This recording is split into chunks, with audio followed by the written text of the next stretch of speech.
we're going to be discussing preparation and toss for the serve.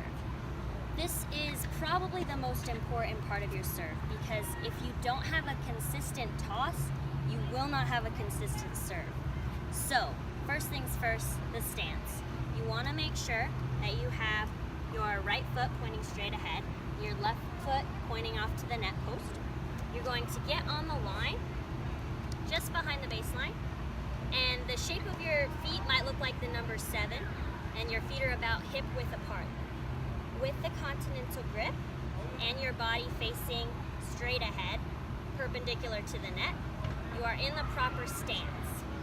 Now for preparation. A lot of people want to get their head mentally ready for their serve, so you'll see a lot on the Pro Tour, they are bouncing the ball.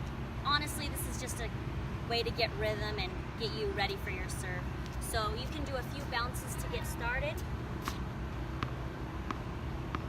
Everyone kind of has their rhythm. I always do like 3. You can really find whichever rhythm works best for you. Sometimes you might not even have to bounce the ball. It's just up to your preference. Now let's talk about that toss. For your toss, you just want to make sure that you're holding the ball on the pads of your fingers. You're in line where you want to be. After your bounces, you just want to make sure that you are starting with your racket and ball together if you're doing the full serve. If you're doing the half serve, you can just hold your hand down by your thigh and get that 90-degree angle. But I'll show you this full service motion first and how to incorporate the toss into that. So after your 3 bounces or however many bounces you're doing, hold the ball and the racket together. Some can start high, others start low. Kind of depends on what your comfort level is. All you're going to do is drop the hand and lift up. You want to get full extension of the arm. I drop down, tap the back of my hand onto my thigh, and I lift up. You want to try to get your ball toss about a foot past the height of a fully extended arm and racket.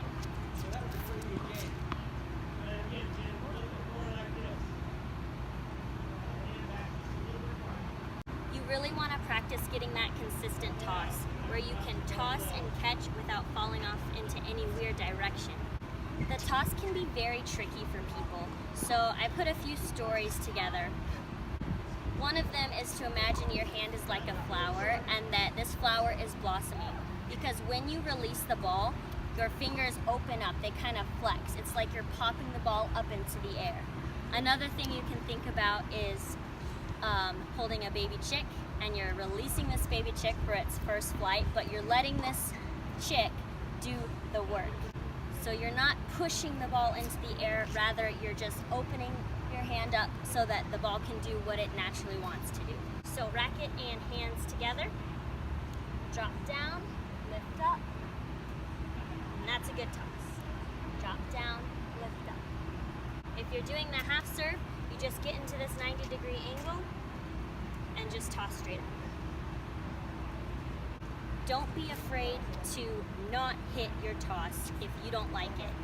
Most people get a little antsy and they just want to hit the ball.